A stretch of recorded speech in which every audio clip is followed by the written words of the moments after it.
The NBA Finals are here. Boston versus Warriors.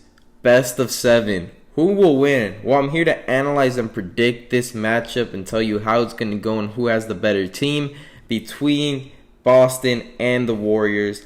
Let's get into it. For the point guard position, Steph Curry obviously outmatches Marcus Smart.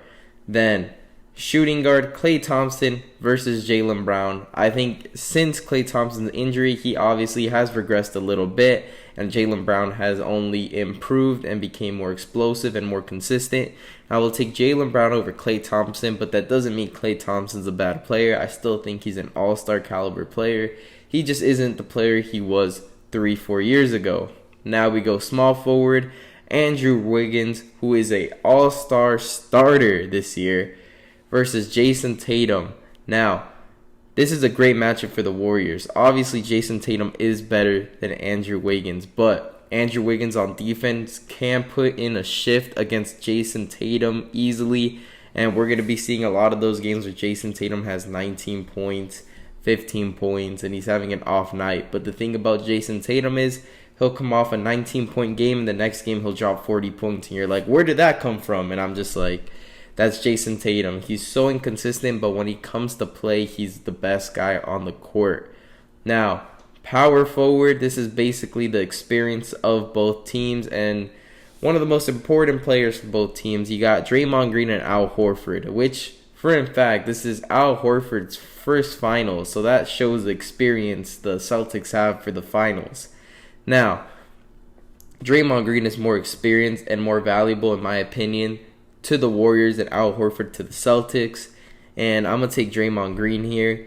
And then center, you got to go Kevon Looney or Robert Williams. Now, Robert Williams has been having injury problems this year throughout the playoffs and the regular season, and I would just take Looney. Looney has been amazing this playoff run. He's been grabbing boards, and that's what the Warriors really have been missing these last 2 years. A guy who can pick up the boards.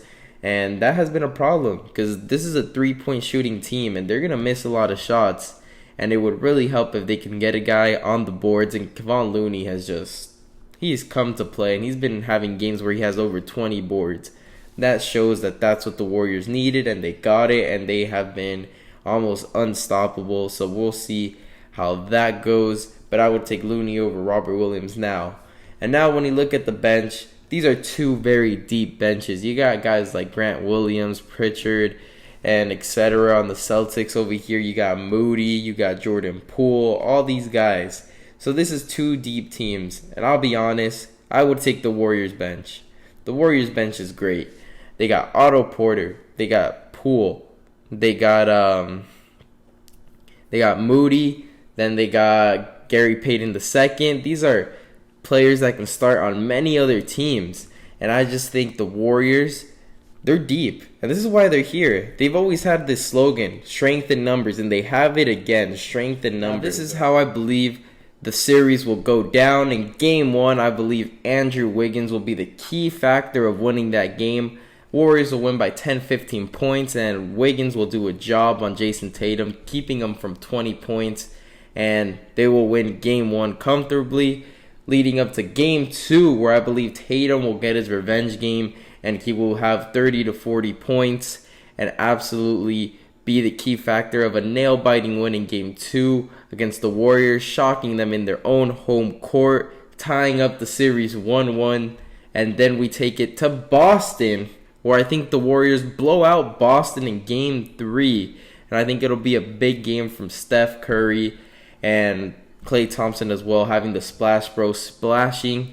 It'll be a 20-point game win in Game 3. Then Game 4, Boston's going to be hungry to tie up the series, and they will in fact do win by around 10 points. It'll be a big game from Jaylen Brown and Marcus Smart, which I think the Warriors will struggle that game, and Boston will blow them out kind of comfortably, maybe like 10-15 points, I believe. Not so much of a blowout, but I think these two guys are going to be major keys. It'll be a 10-15 point deficit when they win. Going back to Golden State, where I think Klay Thompson is going to be the absolute factor here and go off for 30-something points and the Warriors win by 10, getting a 3-2 advantage into leading up to the return to Boston, where I think Klay Thompson and Steph Curry both go off here and win in a nail-biting game, which it will be a high-scoring game in the 120s, and the Warriors will win very slightly. It'll have a clutch moment between one of these two Splash Bros, and we'll see Steph Curry win Finals MVP, even though there will be an argument on Klay Thompson and Andrew Wiggins of being able to win the Finals MVP instead. So Warriors in 6, Steph Curry gets Finals MVP, but you'll see there's going to be an argument with LeBron fans, which I am in fact a LeBron fan, saying that Klay Thompson or Wiggins deserved it because they're going to have a hell of a series and you're going to see a lot of controversy. But the NBA really wants Steph Curry to get their first NBA Finals MVP since he's going to be a 4-time champ, and they're not going to let him have 0 Finals MVPs, even if another player deserves it, which I'm calling it now before the series. But we'll see how it plays out. I'm saying it right now. Warriors in 6, Steph Curry Finals MVP. It's obvious it's going to be that. But anyways, thank you guys for watching, and comment down below what you think the finals will end up being. And please like and subscribe for more videos like this, and thank you guys.